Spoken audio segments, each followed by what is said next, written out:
Hello friends, welcome to queen B paradise Tamil.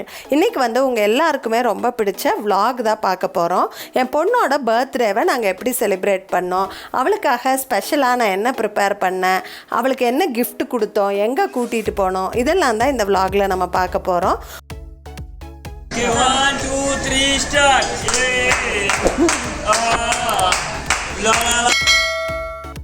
இன்றைக்கி வந்து Saturday, நாளைக்கு தான் என் பொண்ணோட பர்த்டே. ஸோ அவள் பர்த்டேக்காக அவளுக்கு ரொம்ப பிடிச்ச மேங்கோ ஜெல்லி கேக்கும் மேங்கோ குல்ஃபி ஐஸ்கிரீமும் ரெடி பண்ணலான்னு சொல்லிட்டு மாம்பழம் கட் பண்ணிகிட்ருக்கிறேன். ஃபஸ்ட்டு வந்து ஜெல்லி கேக் ரெடி பண்ணிக்கலாம். ஒரு மாம்பழத்தை வந்து நல்லா தோல் சீவி கட் பண்ணி இந்த மாதிரி மிக்சியில் ஆட் பண்ணியிருக்கிறேன். கூடவே ஒரு அரை டீஸ்பூன் அளவுக்கு லெமன் ஜூஸ் விட்டு இதை ஒரு பேஸ்ட் மாதிரி நம்ம அரைச்சி எடுத்துக்கலாம். இப்போ இது தனியாக வச்சிடலாம். இப்போ வந்து ஜெல்லி பண்ண ஸ்டார்ட் பண்ணிடலாம். ஒரு பாத்திரத்தில் 1/3 கப்பு தண்ணி எடுத்திருக்கேன், அதாவது அரை கப்புக்கு கொஞ்சம் கம்மியாக தண்ணி எடுத்திருக்கேன். அதில் வந்து 3 டீஸ்பூன் அளவுக்கு அகர் ஆட் பண்ணிக்கிறேன். அகர் வந்து எப்பவுமே ஸ்ட்ரிப் மாதிரி தான் நம்மளுக்கு கிடைக்கும். அதை வந்து அளந்து போடுறதுக்கு கஷ்டமாக இருக்குங்கிறதுக்காக நான் வந்து எப்பவுமே மிக்சியில் பொடி பண்ணி இப்படி ஸ்டோர் பண்ணி வச்சுக்குவேன். ஸோ அந்த பொடி வந்து 3 டீஸ்பூன் ஆட் பண்ணியிருக்கேன். இதை வந்து நல்லா மிக்ஸ் பண்ணி ஒரு 5 நிமிஷம் ஊற விட்டுறலாம். அப்போ தான் சீக்கிரமாக கரையும். இப்போ நல்லா ஊறிடுச்சு. இதை வந்து நம்ம ஸ்டவ்வில் வச்சு கிளறிட்டே இருந்தோம்னா அந்த அகர் கரைஞ்சி தண்ணி மாதிரி ஆயிரும். இதில் வந்து 1/3 கப்பு சுகர் ஆட் பண்ணுறேன். மாம்பழத்தோட ஸ்வீட்னஸுக்கு தகுந்த மாதிரி நீங்கள் கூட ஆட் பண்ணிக்கலாம், இல்லைன்னா கம்மி பண்ணிக்கலாம். ஸோ இப்போ சர்க்கரை வந்து நல்லா கரைஞ்சதுக்கப்புறமா நம்ம வந்து அரைச்சி வச்சுருக்க மாம்பழத்தை ஊற்றி சிம்மில் ஒரு 2 நிமிஷம் குக் பண்ணால் போதும், ரெடி ஆயிரும். இதை வந்து இந்த ஹார்ட் ஷேப்பில் இருக்கிற கேக் மோல்டில் வந்து நான் ஊற்றிக்கிறேன். நல்லா சூடாக இருக்கும் போதே ஊற்றுங்க, ஏன்னா இது சீக்கிரமாக செட் ஆயிரும். இந்த கேக் மோல்டு நீங்கள் வாங்கணும்னு நினச்சிங்கன்னா இதோட லிங்க் வந்து டிஸ்கிரிப்ஷனில் இருக்குது, நீங்கள் அதை கிளிக் பண்ணி வாங்கிக்கலாம். ஊற்றிட்டு கொஞ்சம் மாம்பழத்தை வந்து இந்த மாதிரி க்யூப்ஸாக வெட்டி வச்சுருக்கேன், அதையும் ஆட் பண்ணிக்கலாம். ஸோ சாப்பிடும்போது ஒரு பைட்டு கிடைக்கும், ரொம்ப நல்லாயிருக்கும். ஸோ இதை வந்து ஒரு 15-20 நிமிஷம் அப்படியே விட்டுறலாம். மேல் லேயர் வந்து கொஞ்சம் செட் ஆகட்டும். ஃப்ரிட்ஜில் வைக்கணும் நல்லா அவசியம் இல்லை, வெளியிலேயே வந்து செட் ஆயிரும். இப்போ பாருங்கள், மேல் லேயர் வந்து கொஞ்சம் திக்காயிருச்சு. இப்போ நம்ம செகண்ட் லேயர் பண்ண ஆரம்பிச்சிடலாம். அதுக்கு வந்து ஒரு பாத்திரத்தில் 1/3 கப்பு தண்ணி எடுத்துக்கிறேன். 3 டீஸ்பூன் அகர் பவுடர் போட்டுக்கிறேன்.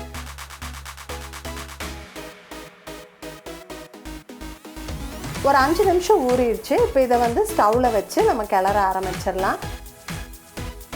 இதில் வந்து 2லேருந்து 3 டேபிள் ஸ்பூன் அளவுக்கு சுகர் ஆட் பண்ணிக்கலாம். உங்கள் ஸ்வீட்னஸ்க்கு தகுந்த மாதிரி நீங்கள் ஆட் பண்ணிக்கோங்க. ஸோ சர்க்கரை நல்லா கரைஞ்சதுக்கப்புறமா அரை கப்பு பால் ஆட் பண்ணிக்கிறேன்.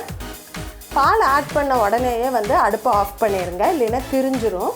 ஆஃப் பண்ணிவிட்டு நல்லா கலக்கி விட்டுட்டு இப்போ வந்து நம்ம இதை செகண்ட் லேயராக அந்த மேங்கோ லேயருக்கு மேலே ஊற்றிக்கலாம். ஸோ இந்த மாதிரி கரண்டியை திருப்பி வச்சு அது மேலே ஊற்றுனீங்கன்னா கீழே இருக்கிற லேயர் வந்து டிஸ்டர்ப் ஆகாமல் ஈவனாக வந்து விழுகும். இப்போ அவ்வளோதான். இதை வந்து ஓவர் நைட்டு நான் ஃப்ரிட்ஜில் செட் பண்ணிட போகிறேன். ஸோ பால் மிக்சர் வந்து மீதி இருக்குது. ஸோ அதை வச்சு ஒரு சின்ன புட்டிங் ஒன்று பண்ணலான்னு சொல்லிட்டு இந்த சப்ஜா சீடு வந்து ஊற வச்சுருக்கேன். ஸோ இந்த கப்பில் வந்து ஃபஸ்ட்டு அந்த பால் மிக்சரை ஊற்றிட்டு மேலே வந்து இந்த சப்ஜா சீட்ஸை போட்டு விட்டுருக்கேன். ஸோ இதையும் வந்து ஃப்ரிட்ஜில் வச்சிடலாம். இப்போ மேங்கோ குல்ஃபி பண்ண ஆரம்பிச்சிடலாம். இது ரொம்ப ஈஸி. ஒரு மிக்ஸி ஜார் எடுத்து அதில் வந்து ஒரு 10 பாதாம் பருப்பு, 10 முந்திரி பருப்பு, 10 பிஸ்தா பருப்பு ஆட் பண்ணிக்கிறேன். இதை வந்து ஒரு 2-3 செகண்ட் நம்ம மிக்சியில் ஓட்டிட்டோம்னா நட்ஸ் வந்து சின்னதாக கட் பண்ண மாதிரி ஆயிரும். இதில் வந்து 3 மாம்பழத்தை தோல் சீவி கட் பண்ணி வச்சுருக்கேன், அதை ஆட் பண்ணிக்கிறேன். கூடவே அரை டின் அளவுக்கு கண்டென்ஸ்டு மில்க் ஆட் பண்ணிக்கிறேன். மாம்பழத்தோட ஸ்வீட்னஸ்க்கு தகுந்த மாதிரி எக்ஸ்ட்ரா வேணும்னாலும் ஆட் பண்ணிக்கலாம். இப்போ இதை வந்து பேஸ்ட் மாதிரி அரைச்சிட்டு வந்துடலாம். பாருங்கள், இந்த அளவுக்கு பேஸ்ட்டாக அரைச்சிக்கணும். நட்ஸ் எல்லாம் ரொம்ப குட்டி பீஸாக இருக்கும், அப்போ தான் டேஸ்ட்டாக இருக்கும். அவ்வளோதான். இப்போ இதை வந்து குல்ஃபி மோல்டில் ஊற்றி நம்ம வந்து இப்படி மூடி போட்டு நம்ம ஓவர் நைட்டு ஃப்ரீஸ் பண்ணிடலாம். குல்ஃபி ரெடி ஆயிரும். அவ்வளோதான். இந்த குல்ஃபி மோல்டு வந்து நான் அமேசானில் தான் வாங்கினேன். இதோட லிங்க் வந்து டிஸ்கிரிப்ஷனில் கொடுத்துருக்கேன், நீங்கள் செக் பண்ணிக்கோங்க. இப்போ நம்ம எங்கே போயிட்டுருக்கோன்னு பார்த்தீங்கன்னா டெக்கத்லான் ஸ்போர்ட்ஸ் ஷாப்புக்கு போயிட்டுருக்கோம். என் பொண்ணுக்கு வந்து பர்த்டேக்கு சைக்கிள் வாங்கி தரோன்னு சொல்லியிருந்தோம். ஸோ சைக்கிள் பார்க்குறதுக்காக போயிட்டுருக்கோம். நல்ல பெரிய கடை, ஸ்போர்ட்ஸ் சம்மந்தமான எல்லா ஐட்டமே வந்து இங்கே கிடைக்கும். நல்லா குவாலிட்டியாகவும் இருக்கும்.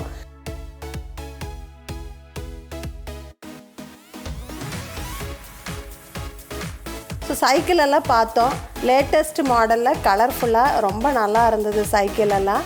இப்போல்லாம் வந்து சைக்கிள் வந்து அலுமினியம் ஃப்ரேமில் தான் வருது. அப்போ தான் குழந்தைங்களுக்கு வந்து ஈஸியாக ஹேண்டில் பண்ண முடியும்னு சொல்லி. அதே மாதிரி இந்த சீட்டோட ஹைட்டெல்லாம் வந்து குழந்தைங்களே அட்ஜஸ்ட் பண்ணிக்கிற மாதிரி கிளிப் சிஸ்டம் எல்லாம் வருது. ஸோ ரொம்ப நல்லா இருந்தது. டிசைனெல்லாம் நல்லா தான் இருந்தது. ரேட்டு தான் கொஞ்சம் நல்லா இல்லை.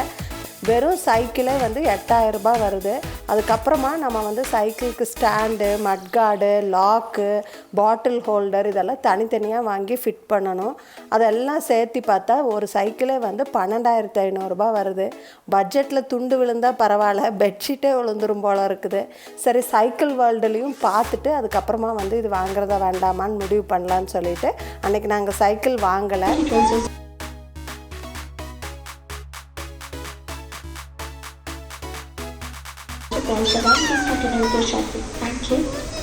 வரும்போது அவளுக்கு வந்து ஸ்விம் சூட் ஒன்று வாங்கிட்டு வந்தோம். இப்போ இருக்கிற ஸ்விம் சூட் வந்து சின்னதாகிடுச்சுன்னு சொல்லிட்டு ஒரு ஸ்விம்மிங் ட்ரெஸ் வாங்கிட்டு வந்தோம்.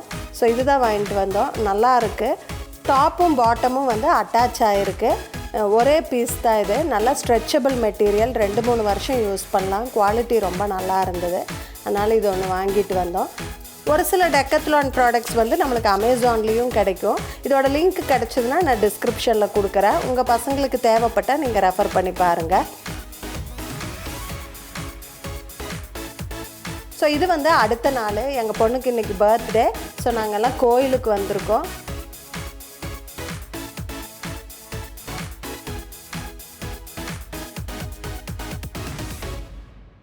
ஸோ சாமியெல்லாம் கும்பிட்டுட்டு வந்தாச்சு. இப்போ வந்து நான் பண்ண ஜெல்லி கேக்கும் குல்ஃபி ஐஸ்கிரீமும் வந்து என்ஜாய் பண்ண போகிறோம். ஜெல்லி கேக்கு தான் அவள் இன்றைக்கி கட் பண்ண போகிறா. யூஸ்வலாக அவள் ஃப்ரெண்ட்ஸ் எல்லாம் இருப்பாங்க, கொஞ்சம் கிராண்டாக செலிப்ரேட் பண்ணுவோம். இந்த தடவை அவள் ஃப்ரெண்ட்ஸ் எல்லாருமே லீவுக்கு ஊருக்கு போயிட்டாங்க. ஸோ இந்த தடவை செலிப்ரேஷன் ஒன்றும் பெருசாக இல்லை, சும்மா ஃபேமிலி அளவுக்கு தான் நாங்கள் செலிப்ரேட் பண்ணுறோம். ஸோ இந்த மாதிரி கத்தியில் கீறி விட்டுட்டு அதுக்கப்புறமா கவுத்துனோம்னா நீட்டாக அன்மோல்ட் ஆயிரும். ரொம்ப நல்லா வந்திருக்கு. டேஸ்ட்டுமே ரொம்ப நல்லா இருந்தது.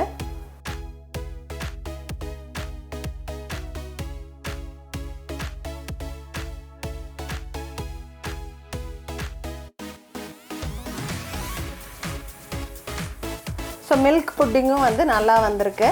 இப்போ வந்து அவள் கட் பண்ண போகிறா.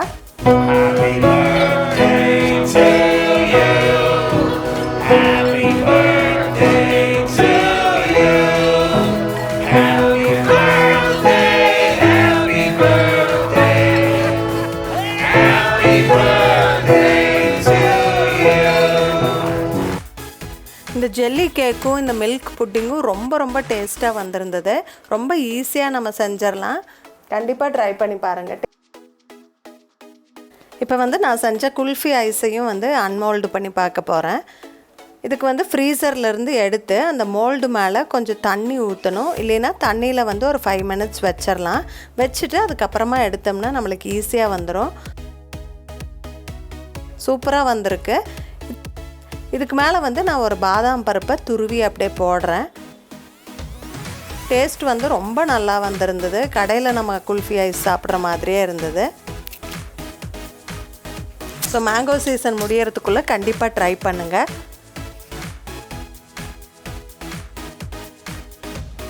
பர்த்டேக்கு சைக்கிள் வாங்கி தரேன்னு சொல்லிட்டு குழந்தைங்கள ஏமாத்துறது வந்து அவ்வளோ ஈஸி கிடையாது. விடவே மாட்டா எங்கள் பொண்ணு. சரின்னு சொல்லி இன்றைக்கே வாங்கிடலான்னு சைக்கிள் வேர்ல்டுக்கு கூட்டிகிட்டு வந்திருக்கோம். இங்கேயும் நிறைய மாடல் சைக்கிள் இருந்தது. ரேட்டு கொஞ்சம் ரீசனபிளாக இருந்தது. ஸோ அலுமினியம் ஃப்ரேம் சைக்கிள் தான் வந்து லைட் வெயிட்டாக இருக்குன்னு அதே மாதிரி சூஸ் பண்ணிட்டோம். எல்லா ஆக்சசரிஸும் சேர்ந்து ஒரு 8000 ருபீஸ் வந்தது. இந்த எல்லோ கலர் சைக்கிள் வந்து சூஸ் பண்ணியிருக்கோம். அவளுக்கு ரொம்ப பிடிச்சிருந்தது. ஸோ அவளுக்கு பிடிச்ச மாதிரி ஒரு சைக்கிள் வாங்கி கொடுத்தாச்சு இந்த பர்த்டேக்கு. ஸோ அவளுக்கும் ரொம்ப சந்தோஷம். வீட்டுக்கு எடுத்துகிட்டு வந்த உடனேயே பேஸ்மெண்ட்லேயே ஓட்ட ஆரம்பிச்சிட்டா. நிறைய நேரம் ஓட்டிகிட்டு இருந்தா சைக்கிளை. இப்போ நைட்டு வந்து டின்னருக்கு பார்பிக்யூ நேஷன் கூட்டிகிட்டு போகலாம் அப்படின்னு சொல்லிட்டு ரெடி ஆகிட்டுருக்கோம். இதுதான் அவளோட பர்த்டே ட்ரெஸ்ஸு. இதுவும் மேடம் செலெக்ஷன் தான். இப்போல்லாம் ட்ரெஸ் எல்லாம் என்ன செலக்ட் பண்ண விடுறதில்ல, அவங்களே செலக்ட் பண்ணிக்கிறாங்க. சும்மா கும்முன்னு மேக்கப் எல்லாம் போயிட்டுருக்குது பாருங்கள். ஸோ இப்போ பார்பிக்யூ நேஷன் வந்துட்டோம். நிறைய பேருக்கு தெரிஞ்சிருக்கும், தெரியாதவங்களுக்காக சொல்கிறேன். ஒவ்வொரு டேபிள்லேயுமே வந்து இந்த பார்பிக்யூ செட்டப் வச்சுருப்பாங்க. ஸோ தணல் மாதிரி கொண்டு வந்து டேபிளோட நடுவில் வச்சுருவாங்க. முக்கால்வாசி குக் பண்ண ஸ்டார்டர்ஸ் எல்லாம் வந்து அந்த தணலில் வச்சுருவாங்க. ஸோ நம்மளே வந்து அந்த மீதி 10% குக் பண்ணி சாப்பிட்ற மாதிரி இருக்கும். ரொம்ப டிஃப்ரெண்ட்டான எக்ஸ்பீரியன்ஸாக இருக்கும். பார்பிக்யூ நேஷனில் வந்து ஸ்டார்டர்ஸும் டெசர்ட்டும் தான் வந்து ஸ்பெஷாலிட்டியே.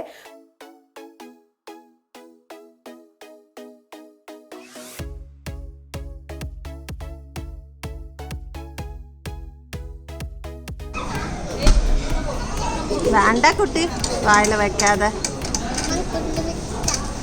சரியா போயிடுச்சு, டக்குக்கு நல்லா ஆயிடுச்சு.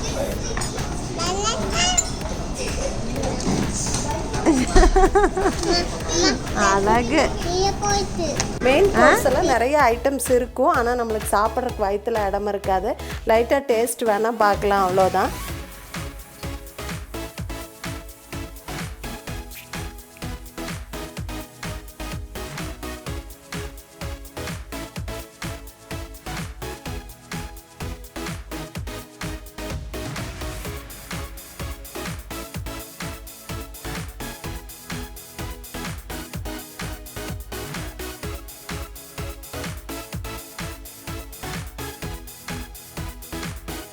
அப்புறமா இந்த லைவ் குல்ஃபி கவுண்டர் வச்சுருப்பாங்க.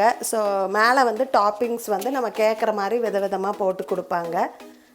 பார்பிக்யூ நேஷனில் இன்னொரு என்ன ஸ்பெஷாலிட்டின்னா, நம்ம ஆனிவர்சரி இல்லை பர்த்டேக்காக நம்ம டேபிள் புக் பண்ணுறோம் அப்படின்னா நம்ம முன்னாடியே இன்ஃபார்ம் பண்ணிட்டோம்னா அவங்க வந்து கேக்கெல்லாம் ரெடி பண்ணிடுவாங்க. அங்கே ஒர்க் பண்ணுறவங்கெல்லாம் சேர்ந்து ஒரு பாட்டு பாடி நம்மளை வந்து கேக் கட் பண்ண வைப்பாங்க. 1 2 3 start. La la la la la la la la la. Hey. La la la la la la la la la. Congratulations and celebrations. It's a very very happy birthday. It's a very very happy birthday. It's a very very happy birthday. Everybody. So இப்போ வந்து dinner முடிச்சுட்டு வீட்டுக்கு போயிட்டுருக்கோம். நாள் வந்து சந்தோஷமாக போச்சு. ரொம்ப மெமரபிள் பர்த்டேவாக முடிஞ்சுது. ஸோ உங்களுக்கும் இந்த vlog ரொம்ப பிடிச்சிருக்குன்னு நினைக்கிறேன். இந்த vlog பிடிச்சிருந்தா மறக்காமல் எனக்கு ஒரு லைக் கொடுங்க. உங்கள் ஃப்ரெண்ட்ஸ் அண்ட் ஃபேமிலி கூட ஷேர் பண்ணிக்கோங்க. மறக்காமல் நம்ம குயின் பீ பேரடைஸ் தமிழ் சேனலை சப்ஸ்கிரைப் பண்ணிடுங்க. தேங்க்ஸ் ஃபார் வாட்சிங். Bye by.